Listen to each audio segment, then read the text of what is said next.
Years ago, back in high school, our jazz band director used one of these guys to help mark the speed of any tune that we were going to play.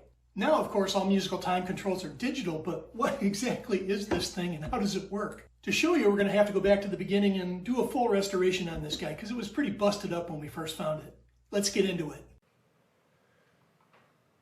This is a very old mahogany metronome with an internal clock mechanism that's supposed to help keep time during a musical practice session. Even though the spring is fully wound, the mechanism won't move more than a couple of beats before stopping. The front of the base is damaged from somebody pulling the steel locking pins right through the face of the wood. The finish is pretty rough too, with lots of scratches and stains. The brass cover plate seems to indicate that it was made in Paris, which is cool, but the internal clock mechanism says that was made in the US. Some research shows the wooden box was imported from the Mayelzel Company by Seth Thomas, an American clock manufacturer using their own mechanism, circa 1920. The photo also provides me some detail on what the missing bottom and feet looked like. These are parts I'll have to reproduce. The steps I took to bring this thing back to life are pretty evident in the video, so rather than talk over this entire teardown, cleaning, and restoration effort, I'll just let the video roll on and I'll pop in from time to time with some background detail where I think it's needed.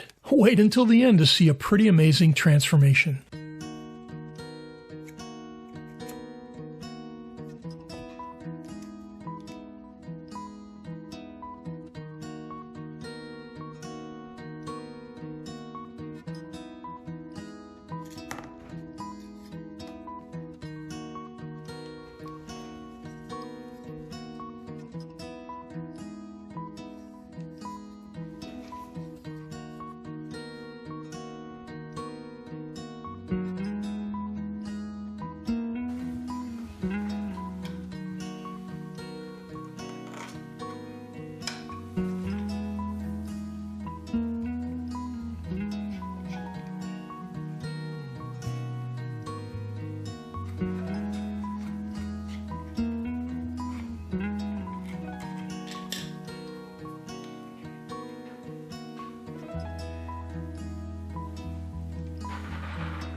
It was at this point I started to have some trouble. You're supposed to be able to remove this cover from the mainspring coil in order to clean it and lubricate it, but all I really managed to do was scratch the brass case. After several attempts, a couple of different tools, and then not wanting to damage it any further, I just decided to soak all these major parts overnight in some denatured alcohol to loosen up the grime, hopefully inside the mainspring too.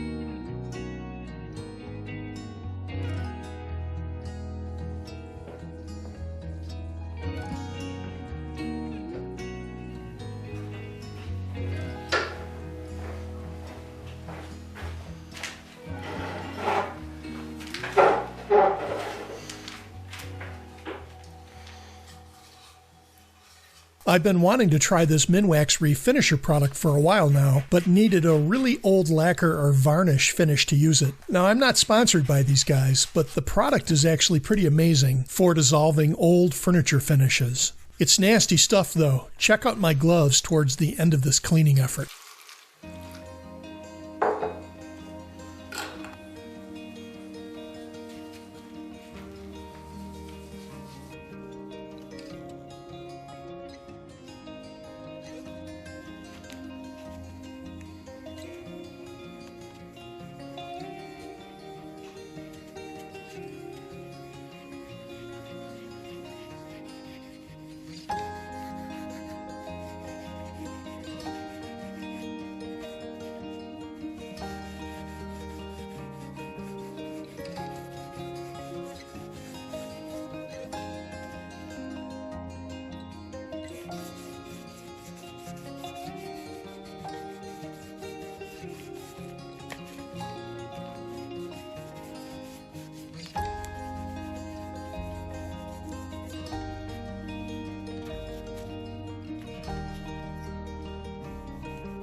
To get more of the alcohol cleaning solution inside the mainspring, I used my epoxy syringe to shoot a jet into the coil to flush out any remaining dirt. Look at the color of the fluid. Remember that it started out perfectly clear the day before.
In the reference pictures of that 1920 Metronome, the bottom appeared to be made from either white pine or spruce, but I chose to use a piece of poplar that I had available. Getting it thin enough to fit the base was the tricky part.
To fill in that front-facing tear-out damage, I'll use some sawdust from a small piece of mahogany mixed in with some epoxy. I'll also protect the pinholes with small brad nails dipped in wax so that the epoxy doesn't stick. Painter's tape will help keep the epoxy flat up against the surface.